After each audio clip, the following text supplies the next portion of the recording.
요한복음 7장에서는 예수님의 형제들에 대한 얘기와 그리고 예루살렘 성전에 올라가서 예수님을 나타내 보이시는 일과 그리고 예수님께서 초막절에 그 모든 사람들에게 말씀하신 것이 기록됐습니다.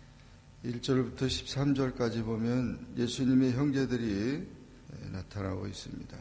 그 후에 예수께서 갈릴리에서 다니시고 유대에서 다니려 아니하심은 유대인들이 죽이려 함이로라. 유대인의 명절인 초막절이 가까운지라.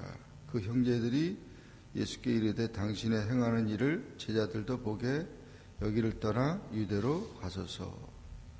예수님은 이제 십자가에 달리시기 직전 6개월 전에 초막절 그 명절이 됐는데 이 유대인의 초막절은 3대 명절 중에 하나죠.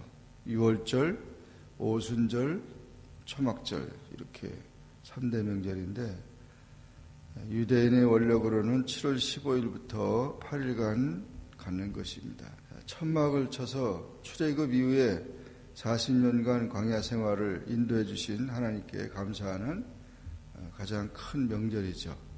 이 명절에 형제들이 예수님께 말합니다. 예수님의 형제들은 마태복음 13장 55절이나 마가복음 6장 3절에 보면 예수님의 형제들이 나옵니다. 야고보, 요셉, 유다, 시몬 이런 형제들이 예수님에 대해서 말합니다.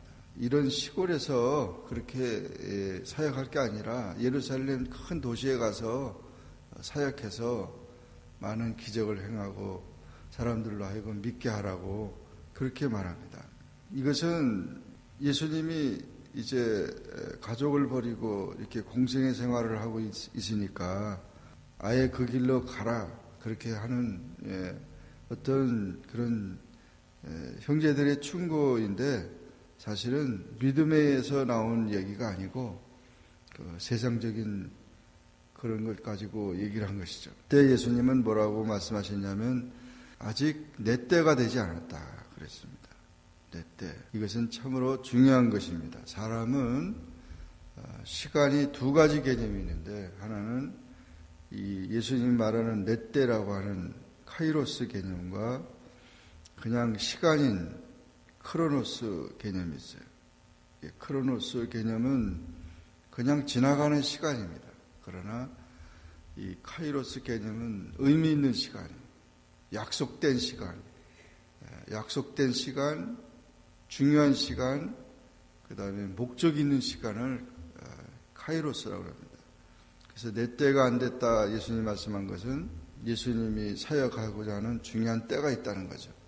십자가에 달려 죽으신 사건이라든지 그러니까 사건을 이루는 그런 때를 말하는 거죠. 흔히 우리는 이 때를 생각하지 못하고 그저 세상적으로 생각을 하는 그런 판단이 많은데 그것은 그 크로노스적인 개념이죠. 그러니까 그런 개념으로 우리가 보지 말고 항상 중요한 시간, 예수님을 만나는 시간, 또 하나님의 일을 하는 시간, 또 하나님께 기도하는 시간, 이 가장 중요한 시간들이기 때문에 그 시간들을 우리가 귀히 여겨야 된다는 것입니다. 예수님을 유대인들이 죽이려고 한 것은 안식일을 범하고 자신이 하나님의 아들이라고 말했기 때문에 신성모독이라고 생각했고 그리고 예수님은 능력 있는 위험한 이단자라고 생각했어요. 그래서 예수님을 그렇게 말한 것입니다. 그리고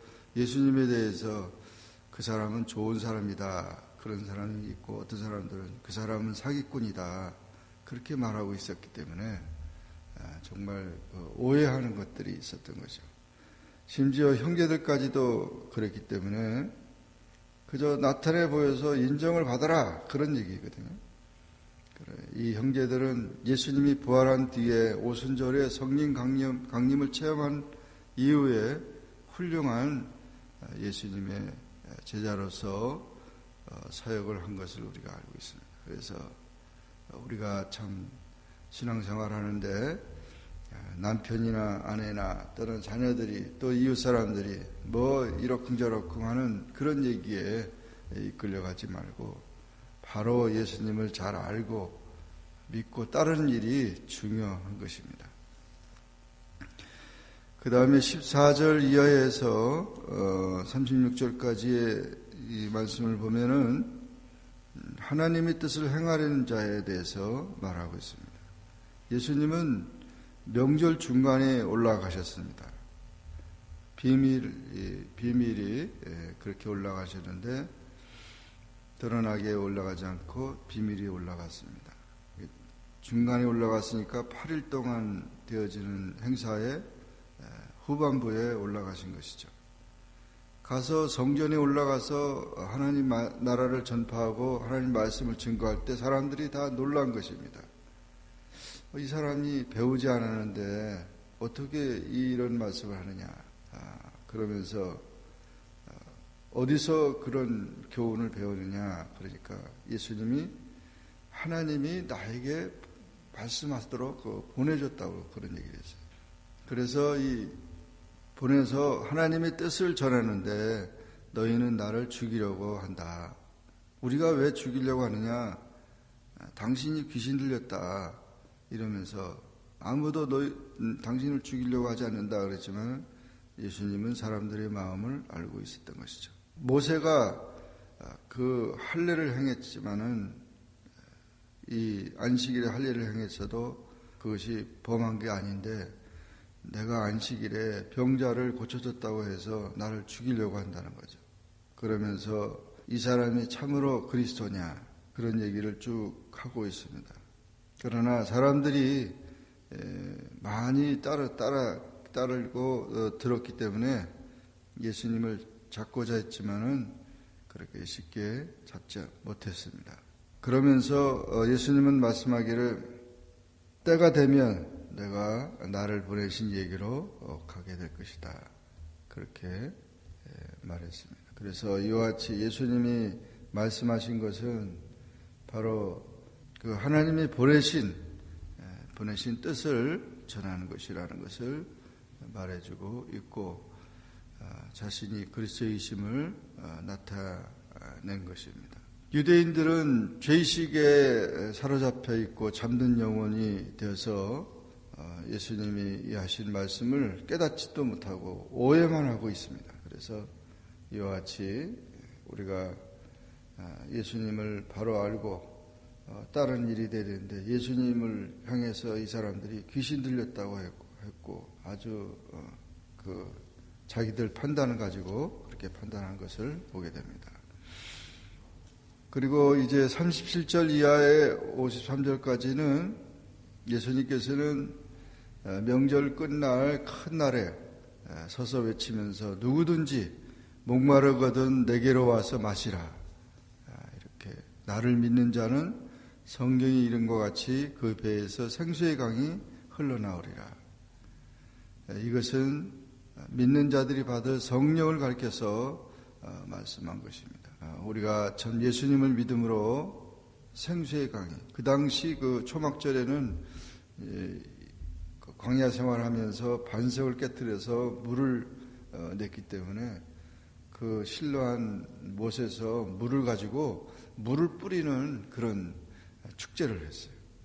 그래서 그 물을 기억하면서 그들이 참 이 물을 마시면서 그런 축제를 했는데 이와 같이 우리 갈급한 영혼들에게 또 목마른 영혼들에게 풍성한 생수의 강을 허락하시는 그런 주님인 것을 보여주고 있는 것입니다. 그렇게 예수님께서 초대했음에도 불구하고 사람들은 예수님을 믿는 사람도 있지만 그 믿지 않는 사람들은 어떻게 갈릴리에서 그리스도가 나오냐, 베들레헴에서 난다고 하지 않았냐, 계속 그것만 가지고 따지고 있어요. 예수님이 베들레헴에서 태어났지만 사역은 갈릴리에서 하고 있는데 갈릴리에서 예수님이 태어난 것으로 오해하고 있는 거죠. 그러면서 대제사장과 바리새인들은 하석들을 보내가지고 예수님을 붙잡아 오라고 했습니다. 그랬더니 그 하석들이 가가지고 예수님의 말씀을 들어보니까 많은 사람들이 있어서 또 붙잡지도 못할 뿐 아니라 그 말씀을 보니까 하나도 틀린 것이 없는 거예요. 그래서 그냥 오니까 왜 붙잡지 않았냐 그랬더니 그분이 뭐 이제까지 그렇게 말하는 사람이 없다고 그렇게 말하니까 너도 미혹됐냐? 너도 사기당했냐? 당국자들이나 바리새인 중에 믿는 사람이 있냐? 뭐 이러면서 막 따졌는데 이 사람은 저주받은 사람이라고 예수님의 사역에 대해서 말했을 때 니고데모가 여기서 말합니다. 우리 율법은 잘 알아보지도 못하면서 그렇게 심판을 하느냐. 그러니까 너도 갈릴리에서 왔냐 하면서 이제 니고데모도 그런 저기를 당했지만 그러면서 이렇게 예수님을 잡으려고 했던 그런 모습들이 보게 됩니다. 정말 얼마나 우리가 신앙생활하고 예수님을 믿고자 할 때 방해하는 일들이 얼마나 많은 일들이 있다는 사실을 우리가 알게 됩니다. 사탄의 미혹에 이끌린 자들을 말하는 거죠. 그래서 우리가 참 예수님을 믿고 따르고 예수님을 알게 되고 예수님을 위해서 헌신할 수 있는 이런 삶을 살게 된다는 것은 엄청난 축복이고 그것은 우리가 확실하게 붙들어야 됩니다. 나를 믿는 자는 성경에 이른 것 같이 그 배에서 생수의 강이 흘러나오리라. 그래서 우리가 믿음을 가지고 하나님 앞에 나아가는 그런 삶이 되어야 됩니다. 어떤 핍박과 어떤 것이 있다 할지라도 끝까지 주님을 의지하고 따라가는 주님의 제자들이 되기를 주의 이름으로 축원합니다. 기도하겠습니다. 주님 감사합니다. 오늘도 기도하게 하시고 주의 말씀 가운데 거하게 하시니 감사합니다.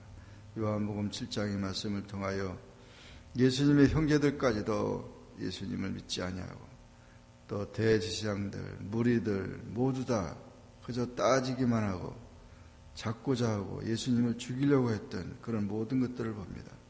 생명이 되시고 능력이 되신 주님을, 우리의 구원 되신 주님을 우리가 사랑하고 섬기고 믿고 따르는 그런 삶이 될 수 있게 하여 주시고, 또 나를 믿는 자는 성경에 이른 것 같이 그 배에서 생수의 강이 흘러나리라고 했습니다.